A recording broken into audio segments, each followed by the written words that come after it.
Bria Hartley just got instant karma, bro. She out for the season. The news broke like a thunderclap across the basketball world. Bria Hartley, once one of the most polarizing figures in the WNBA this season, is officially done. Not just benched for a week, not questionable for a game, out for the season. Get a lot of people in foul trouble with how physical she is. Sun turn it over for a fifth time. A torn meniscus ended her 2025 campaign before it ever really had a chance to peak, and the way it happened only adds fuel to the fire. Now, if you've followed this league even casually, you know Hartley's name has been impossible to ignore. She's been a magnet for controversy, some calling her gritty, others calling her reckless. But either way, she was always in the spotlight. There are growing concerns that veteran guard Bria Hartley intentionally took out Sophie Cunningham, who's out for the rest of the season with a torn MCL. First off, look at this play. Bria Hartley clips Sophie, sends her down, and then she smiles? That's what set everybody off. If this was just a tough basketball play, fine. But the fact that she smiled after, it seems intentional. But let's be real. This isn't the first time Bria's been in the middle of some drama. She's been in fights before, she has that reputation, and she even liked a post celebrating her being that player. And now there are fans that are calling for her to get kicked out of the league. That's how serious people are taking this. Now I want to hear from you guys. Was this intentional or just a rough basketball play? And so when the Connecticut Sun released that bland one-line press release, Bria Hartley suffered a torn meniscus during practice and will miss the remainder of the season. The reaction was anything but bland. Fans lit up social media within minutes, not with sympathy, not with get-well-soon messages, but with jokes, memes, and side-by-side clips. Some called it poetic justice, others called it karma catching up.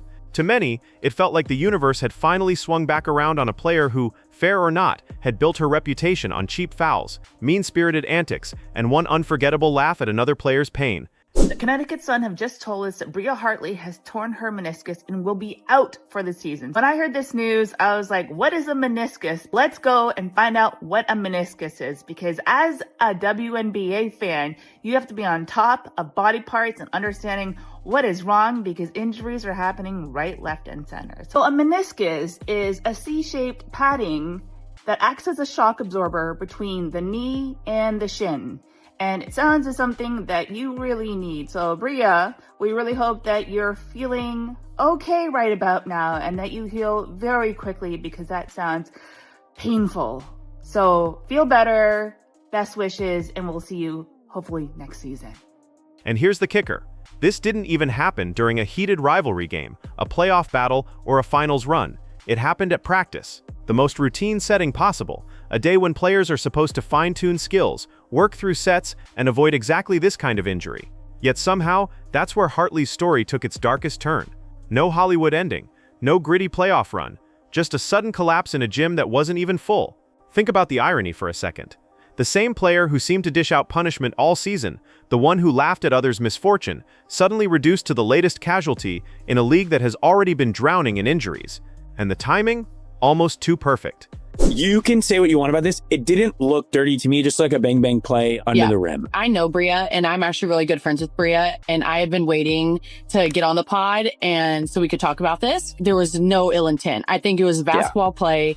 I was just in the wrong spot at the wrong time. The season filled with rough fouls and reckless plays, capped off by the biggest enforcer being taken out by fate itself. But here's the real question. Is this simply bad luck, or is it something deeper? Because fans didn't see this as just an injury, they saw it as the universe cashing in. And that perception is what makes this story so much bigger than a torn meniscus. To understand why this injury hit so hard, you've got to step back and look at the bigger arc of Bria Hartley's career. This wasn't just another player going down. This was someone who had already fought through hell to even get back on the court. Hartley had been sidelined for nearly 3 years.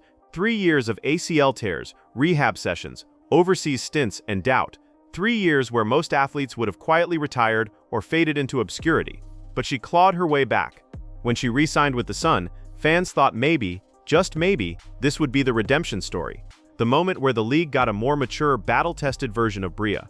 And for a while, it looked like that might happen. She wasn't a superstar, but she was a contributor. Averaging nearly 9 points, a few rebounds, and a handful of assists, Hartley was a solid rotation piece. More importantly, she brought a kind of energy, love it or hate it, that made every Sun game unpredictable.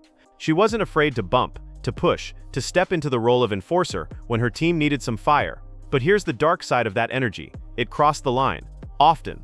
What some would call toughness, others called recklessness. What some saw as passion, others saw as disrespect. And the Sophie Cunningham incident, more than anything else, cemented her in the eyes of many fans. Not as a survivor, not as a comeback story, but as a villain. That's why when the news dropped, people didn't say, "Poor Bria." They said, finally. Her long road back from injury had just led to another injury. And instead of sympathy, she got memes. Instead of flowers, she got side-by-side videos of her laughing one month, crying the next. And the cruelest irony? This wasn't her body breaking down after a long playoff war. This wasn't her knee giving out under the lights of a packed arena. It was practice. Just drills. Just the quiet background of teammates running plays. That's where her comeback story ended. So was this a tragic twist in a career defined by resilience? Or was it karma cutting short a redemption arc that fans never truly wanted to see? That's the question people are debating now. And it's what makes this more than just a medical report. It's a cultural moment. If you scrolled through Twitter, Instagram, or TikTok after the injury, the verdict was loud and immediate.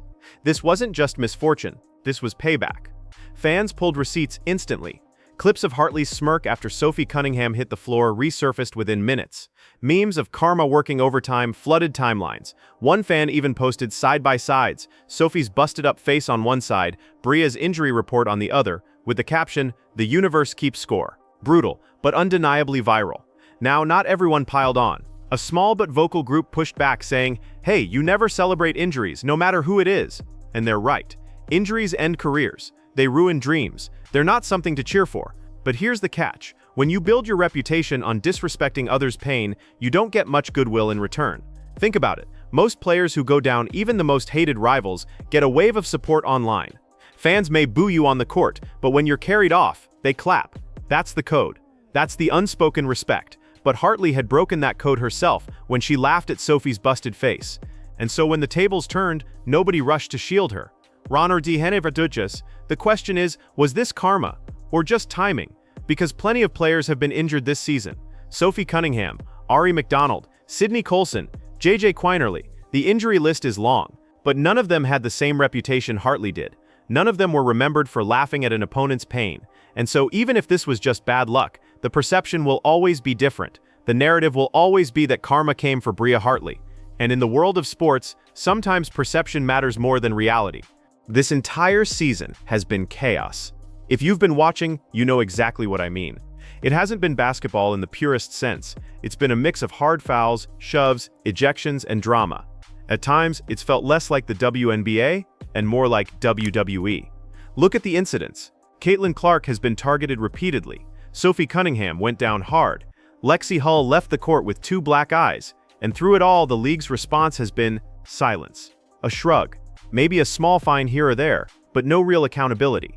In that environment, players like Hartley thrived. The league had essentially created space for enforcers to become stars, for rough play to dominate highlight reels. Hartley became one of the faces of that chaos, not because she was leading her team to victory, but because she embodied the edge. And that's why her injury feels bigger than just one player going down. It feels like the climax of a reckless season, the symbol of what happens when the league doesn't step in to protect its players. Eventually, the game steps in itself. Fans see Hartley's injury not as random, but as balance. The scales evening out, the universe saying, enough. Here's where things get really interesting. Because Hartley's story isn't just about Hartley, it's about the league's credibility. Think about how the NBA markets itself. Stars are protected, rivalries are hyped, sure, but they're also managed. There's drama, but there's also order. Fans know their favorite players aren't being sacrificed for chaos. The WNBA? Right now, it's teetering. Sponsors don't want to invest in a league that looks like a circus. They want professionalism. They want marketable stars. They want storylines that sell jerseys, not hospital bills. And right now, the WNBA isn't giving them that. Hartley's injury, in a strange way, highlights the problem. If the league had enforced discipline earlier, if it had cracked down on reckless play, maybe players like her wouldn't have been in this position. Maybe the narrative wouldn't be about karma and payback, but about redemption and resilience. Or instead, the story is, one of the league's most notorious enforcers just got taken out by her own body in practice, and fans are laughing, not mourning. That's not a good look for anyone. So where does the league go from here? For Connecticut, the season is basically over. They were already eliminated from playoff contention, and losing Hartley just adds insult to injury. For Hartley herself, the future is uncertain. Another major injury, another long road back, and even fewer fans willing to support her return. But for the league, this is a crossroads. The WNBA has two choices: double down on chaos and watch credibility erode, or step up, enforce accountability, and protect its stars. Players like Caitlin Clark, Sophie Cunningham, and Lexi Hull are the faces of the future. They're marketable, they're stars. But if they keep getting roughed up, how long will they last? Hartley's downfall could be the wake-up call, the moment that forces the league to say, enough. So here we are. Bria Hartley, the enforcer, the villain, the comeback story turned anti-hero, is done for the season, taken out not by an opponent, not by a rival, but by her own body in practice. Fans call it karma, critics call it justice. The league might see it as a turning point, and the real question, the one that lingers after the memes fade and the headlines move on, is this: will the WNBA learn from this moment, or will it keep letting chaos define the game? Because make no mistake, this wasn't just about one injury. It was about an entire culture catching up with itself. And if the league doesn't change, the next headline might not be about karma. It might be about collapse,